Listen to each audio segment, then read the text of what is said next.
नमः शिवाय। ओम नमः शिवाय। ओम नमः शिवाय। शिव महापुराण पंचम उमा संहिता 5वां अध्याय महापातक वर्णन। व्यास जी ने कहा, हे भगवान, अब आप मुझे यह बतलाइए कि महानरक के अधिकारी पापी जीव कौन हैं। सनत कुमार जी बोले, 4 प्रकार के मानसिक कर्म होते हैं। दूसरों का धन लेने की इच्छा करना, दूसरे की स्त्री की इच्छा तथा चित्त से बुरा विचार कर काम का विचार तथा अभिनिवेश, ऐसे ही असंगत भाषण, असत्य, अप्रिय बोलना और पिशुनता अर्थात चुगलखोरी, ये 4 प्रकार के वाचिक कर्म हैं। ऐसे ही अभक्ष्य, भक्षण, हिंसा, असत कार्य और पराय धन का हरण करना 4 प्रकार के शारीरिक कर्म हैं। इस प्रकार कायिक, वाचिक और मानसिक 12 प्रकार के कर्म हुए, जिनके भेदों से उनके अनंत फल होते हैं। जो मनुष्य महादेव की निंदा करते हैं वे बड़े पापी हैं और नरक के समुद्र में जाते हैं। जो मनुष्य शिव गाथा के करने वाले तपस्वियों तथा गुरु और पितरों की निंदा करते हैं वे सब घोर नरक को प्राप्त होते हैं। जो शिव पार्थिव के पूजन को नमस्कार नहीं करते तथा शिव जी के भक्तों से द्वेष करते हैं वे सभी शिव की निंदा के समान महापापी कहलाते हैं। इसी प्रकार ब्रह्म हत्या करने वाला, गुरु पत्नी से गमन करने वाला, ब्राह्मण के संकल्पित दान को वापस लेने वाला, निर्दोषी को दोष लगाने वाला, अपने विद्या के अभिमान में उदासीन को और श्रेष्ठ ब्राह्मण को निस्तेज करने वाला इत्यादि इस प्रकार का जो दोषी है वह ब्रह्म हत्यारा है। यदि कोई ब्राह्मण वेद पढ़कर भी शिव के ब्रह्मगान को त्यागता है तो वह मदिरा पान के समान पाप करता है।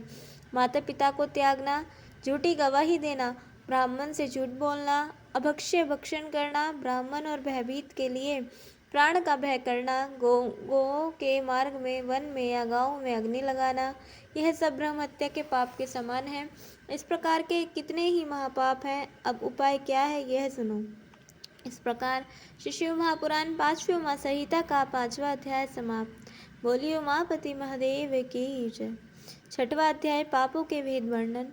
सनत कुमार जी बोले, ब्राह्मण का धन चुराना, पराये का धन न देना, बड़ा अहंकार करना, बहुत क्रोध करना, पाखंड करना और कृतघ्नता, अत्यंत विषय प्रवृत्ति, कृपणता, सज्जनों से ईर्ष्या, पर स्त्री गमन करना तथा शिवजी के आश्रम में स्थित वृक्षों तथा पुष्प वर्गों का नाश करना और आश्रम में रहने वाले मनुष्यों को थोड़ी भी पीड़ा देना, भृत्य के परिवार सहित पशु, धान्य तथा धन का हरण करना, पशुओं को चुराना और जल को अपवित्र करना, यज्ञ स्थल, बाग, सरोवर तथा स्त्री और संतानों को बेचना, स्त्री धनों से वृत्ति करना तथा स्त्रियों की रक्षा न करना, देवता, गुरु, अग्नि तथा ब्राह्मण और चक्रवर्ती राजाओं के प्रत्यक्ष में या पीछे निंदा करना इत्यादि पापों से स्त्री तथा पुरुष उपपातकी कहलाते हैं। इसी प्रकार जो गो, ब्राह्मण, कन्या के स्वामी, मित्र और तपस्वियों के कार्य में विघ्न डालते हैं वे नरकगामी होते हैं। जो नृत्य, पराये द्रव्य को ठगते हैं और अपनी आजीविका के लिए दान तथा यज्ञाति करते हैं और जो गौशाला, अग्नि, जल तथा गलियों में विष्ठा करते तथा फेंकते हैं, जो अपनी स्त्री, पुत्र, मित्र, बालक, वृद्ध, दुर्बल, रोगी, भृत्य, अतिथि और बांधवों को भूखा छोड़कर स्वयं भोजन कर लेता है, आशा लगाकर आए हुए भूखे प्यासों और अनाथों, अन्न की इच्छा करने वाले, वृद्ध रोगियों पर जो दया नहीं करते हैं वे नरक में जाते हैं। शास्त्रों का उल्लंघन करने वाले, जिस राजा के राज्य में प्रजा से घूस लेने वाले अपनी इच्छा अनुसार कार्य करते हैं वे नरक में पड़ते हैं, इसमें कुछ भी संदेह नहीं है।